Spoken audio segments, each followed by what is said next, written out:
Hi. I think I'm live now. I'm Georgiana Marks.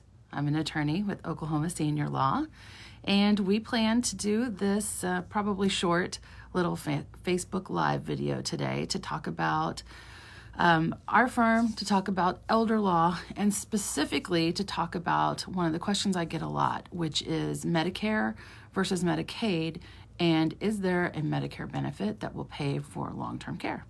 Will Medicare pay for a nursing home? That is a question I get a lot. So again, I'm Georgiana Marks. I'm one of the attorneys with Oklahoma Senior Law, and we are a law firm based in Tulsa, Oklahoma, and there are 3 attorneys. It's me, Todd Watley, and Blaine Frizzell, and we have been together as a firm for just over a year. However, I wanted to take this time to talk a little bit. We changed our name. Last year, we started as Oklahoma Elder Law Group, and a few weeks ago, we decided to change to Oklahoma Senior Law. And so I just wanted to mention that again, Oklahoma Senior Law. And as a result of that, we have a new website, which is www.okseniorlaw.com. And then we also have new emails. So, for example, mine is Georgiana, Georjana, at okseniorlaw.com. But we have the same phone number. It is still 918-901-7777. So we also have a new paralegal that works with us here in Tulsa. Her name is Sarah York. And what I forgot to mention last time is that a lot of our success is due to 2 other people that have helped us the last year, Tricia Ayers and Sarah Watley, both who have done countless hours of work. And so I wanted to mention them here too. So we do elder law. And what is elder law? It is the legal issues that seniors face. So a lot of times for us, that is going to be estate planning, which is, writing a will or a trust, getting powers of attorney. But a lot of times, quite a bit, it is Medicaid planning and VA planning. And how that comes to us is someone asks about how they're going to pay for a nursing home. They know that a nursing home is coming, either probably in a few weeks or in a year or 5 years. And so that's when we start planning for what benefits might be available to pay for that nursing home. So that's what makes us unique in that we don't just do wills and trusts and powers of attorney, is that we also plan for how to structure things so that Medicaid is a benefit that might be available, or VA aid and attendance might be available for that family. So that's basically what we do. Today, I wanted to talk to you about Medicare versus Medicaid. They are both federal programs, and they sound a lot alike. It's unfortunate that they named them so closely because it confuses a lot of people. And they ask about Medicare when they mean Medicaid and vice versa. And so I just wanted to touch lightly on this. The manual for just for someone signing up for Medicare is 120 pages. So you can imagine how the laws that developed the program are so massive. So let's keep it high level, and I'll just talk to you about the questions I get and the answers I can give. So Medicare is a healthcare coverage program from the federal government, and it is for U.S. citizens that are 65 and older, or for people with certain disabilities that they have approved to get Medicare because of those. So now contrast that with Medicaid. Medicaid is also a healthcare coverage program from the federal government, administered through each state. So each state has its own rules, and it is for low-income adults, children, pregnant women, seniors, and people with certain disabilities. There is a financial requirement for Medicaid. There is not for Medicare. So a lot of people have always thought, well, when I turn 65, I'll get on Medicare. And that is commonly the case. Medicaid is a low-income requirement benefit. So that is very basically the big difference between the two. So as an elder law attorney, what do I usually deal with? Well, most people can navigate the Medicare program and can get signed up for the benefits that they need. So they don't usually come to me for that. They do come when they start to have questions about, well, is Medicare going to pay for the nursing home? So I get that question a lot.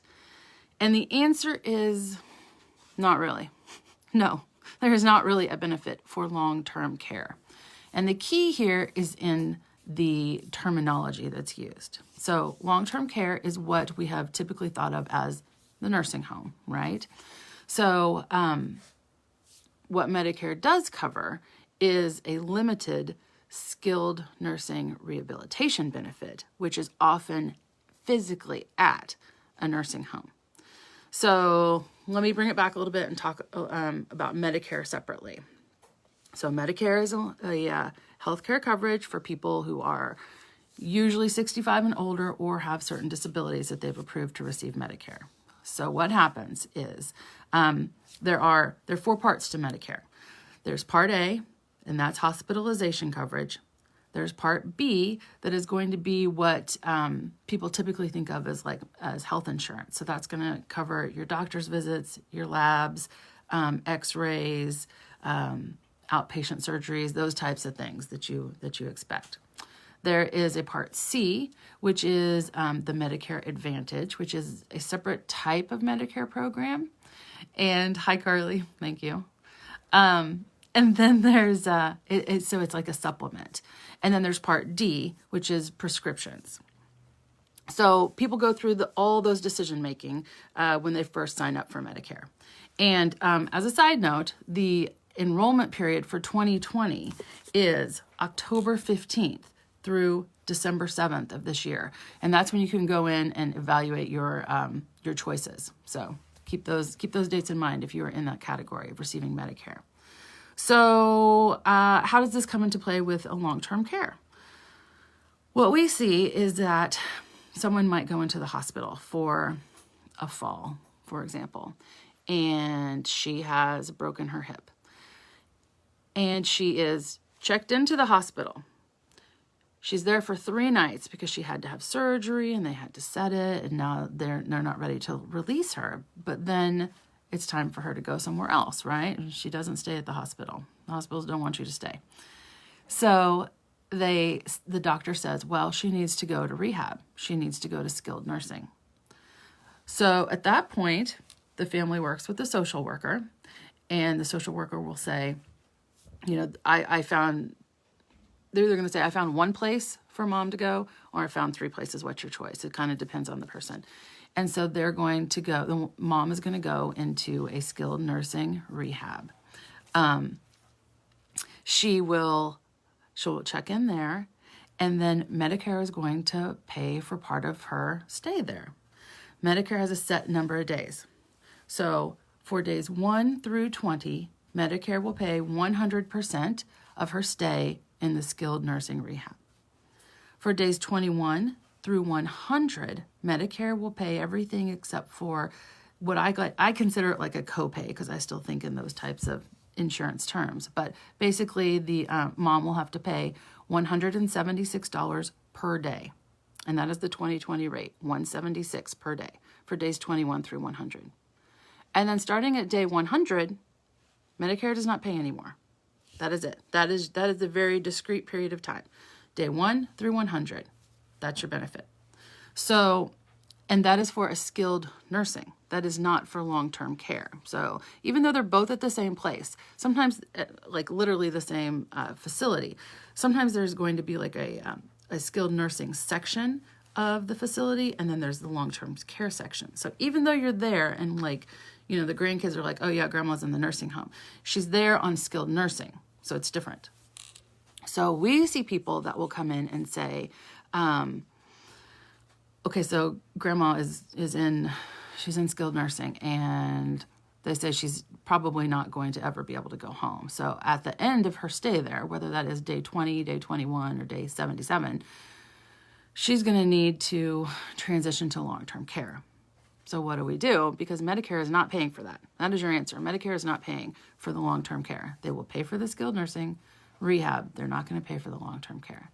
And that's where we come in. And maybe it is a simple set of facts, and we can say, well, she's technically qualified. I did have some people come in a couple of weeks ago, and I looked at everything and I said, actually, you guys are really qualified right now. So you don't need me. I don't have to, fix things up for you. They were qualified. So it might be something simple like that, or because we're the lawyers, so we don't see a lot of the simple. We see a lot of the problems. And so in some cases it's like, well, we put the house in my aunt's name 2 years ago, thinking that she would be able to help her with things. And then she gave me $10,000 to, pay for my divorce.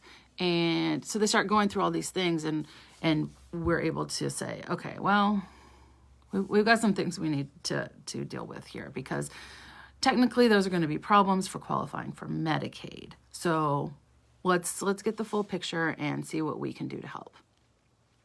So that's basically the difference between the two programs. And then, answers the question, does Medicare pay for long-term care? No, it doesn't. There's not that benefit.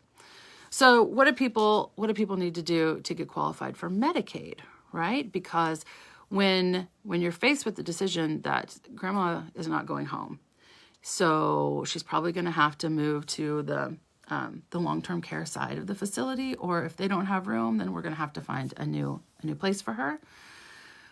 How do we get her qualified? Because it turns out this place costs $6,200 a month, and the other place that's right by our house, they quoted us $6,700 a month. And the average for a month of care in Oklahoma is $5,500. So a lot of families see that and say, "Oh my gosh, well, we don't have that, and grandma doesn't have that, or has a little bit but not that much. What do? We need her to get qualified right now." So that's what we do. We have them come in or over the phone, and we look at the financial situation. We talk about some of the things that that Medicaid looks for. So the process is you put in an application for Medicaid, and you are assigned a caseworker. And as part of that, they ask for 60 months, looking back, 60 months of bank statements and 401k statements and IRA statements, all of your statements, because they want to see what has happened in the last 60 months, 5 years, right? So we will put together an application. We will get the bank statements, get everything rolling, and we will do the application for our clients, and then we will deal with the DHS caseworker. Hi, Maggie. And so we get all that straightened out. So what we do is we also like to look through those things. We talk to the client. Has there been any gifts made to anyone? Well, yeah, they gave my mom gave my brother and me each $7,000 a couple of years ago, thinking that would reduce the amount in her estate. Well, it does, but that's going to be an issue for Medicaid. So we proactively look for those things and try to get ahead of them so that we can help push the case through as quickly as possible.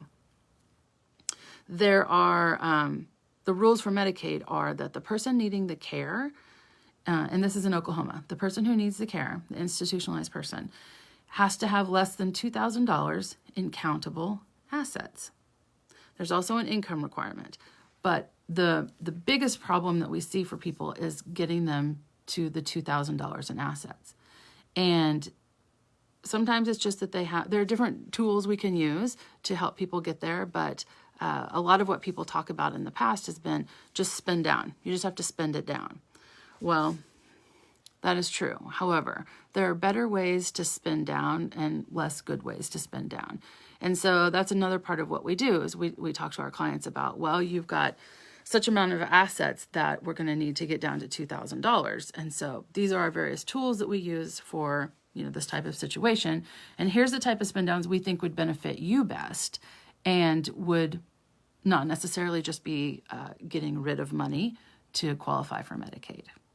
So that is the bulk of what we do for the Medicaid planning. If you have more questions about that, obviously you can either send me a message here or send me an email if you want, or even just call, and I can walk through those with you.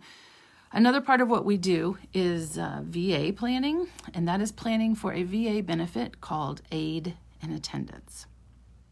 So for certain veterans who have served during a period of war, and there, is like a little checklist of things that make you qualified for your service part, there is a benefit that is available called Aid in Attendance that will help pay for medical care. So sometimes clients come in and they're not ready to go to a nursing home necessarily, but they're thinking about assisted living or maybe an independent living, and they're wondering, how am I going to pay for this? Because, I have this amount of money, which will get me some months, but it's not going to get me as long as I need. And then, and then what about the nursing home? They come in a tizzy, which I understand because it's stressful. And hearing how much these things cost, it sometimes blows people's mind. So they come in and we say, well, are you a veteran, or was your husband a veteran, or was your wife a veteran? And so then we go through and determine if they might be qualified for this Aid in Attendance, which is a pension. It's an improved pension. And that will pay, I think it is, for a single person, I think it's $1,800 a month. So sometimes with income and that Aid in Attendance pension, we can pay for the independent living with that benefit. So we go through and assess everything and see if they might be qualified for that. Now, there are some special rules for assets for the VA, and they're kind of similar to Medicaid. They used to be pretty different, but now they're much closer. And so that's something that the three of us are all trained on. And so we know we can go through the analysis for that and say, well, okay, since you're not looking for Medicaid right now, but you might be in the future, let's see if we can't set you up so that you are qualified for your Aid in Attendance now and then can transition to Medicaid in the future. And there are some special trusts that we can write, and that will allow us to get you qualified for not just the VA benefit, but also for Medicaid down the line. So that's some of the magic we can do as the elder law attorneys. Let's see, there's only a couple of us on here right now. But if either of you have questions, I'm happy to answer them. And let's see what else. I wanted to talk again about the types of things that we see and the types of clients that come in with questions. So everybody is different. I have seen so many variations of situations. So it's not like, oh, A plus B is, apply this. There's all sorts of interesting things going on. But sometimes it looks like I said earlier, my grandma just went into the hospital and she broke her hip, and so she had to have surgery, and now she's in skilled rehab at a place, and they say she's got to come home, but she cannot come home. She can't live with me because, I've got 3 kids and I homeschool, and it's just, whatever. And so they say she needs to go to the nursing home, and how are we going to pay for it? So there's that. Sometimes just take it a step back and it's like, I just don't know what to do. I'm pretty sure my mom is probably going to have to go into a nursing home. She has been living with me, and I'm working, but she falls when I'm at work, and I just don't even know what to do next. So I say, okay, well, let's talk about what you need to do first. So I know what I get people that are overwhelmed, right? So I just sort of break it down with, here's what happens. Here's what has to happen first. Let's do it step by step. Your first step, one foot in front of the other, is go find a place that you think mom would like, a place that you're comfortable with. Now, let's talk about what we're going to do to get her in there. And let's talk about the assets. Let's talk about if there's something we need to do to structure it so that it will get her qualified for Medicaid more quickly. So, but come back at the end and I say, one foot in front of the other. You're going to have to find a place. Right? And we've got COVID problems right now. Most of the places are closed to visitors. They're not taking tours. They're trying to do everything remotely. And so, contact them, see what their policy is, see what their process is. So let's do that. And so other situations we might see, maybe mom and dad come in and they say, we're just thinking down the line. We might need a nursing home. I'm 87, he's 92, and we might need a nursing home. What do we need to plan for? That's great. We can talk them through it. We assess like what the timeline is, and then, there are certain tools that we can apply for certain cases. So we set them up for that. Other cases, let's see. Medicaid is generally what we see as elder law attorneys doing law for seniors. We usually see people who are 65 and older, or maybe, around there, maybe a little younger. But Medicaid is also available for people with disabilities. So it might be that a person comes in and says, well, my son is probably going to have to transition to long-term care because I can't take care of him anymore, and he has these disabilities, and so Medicaid is available for those people as well.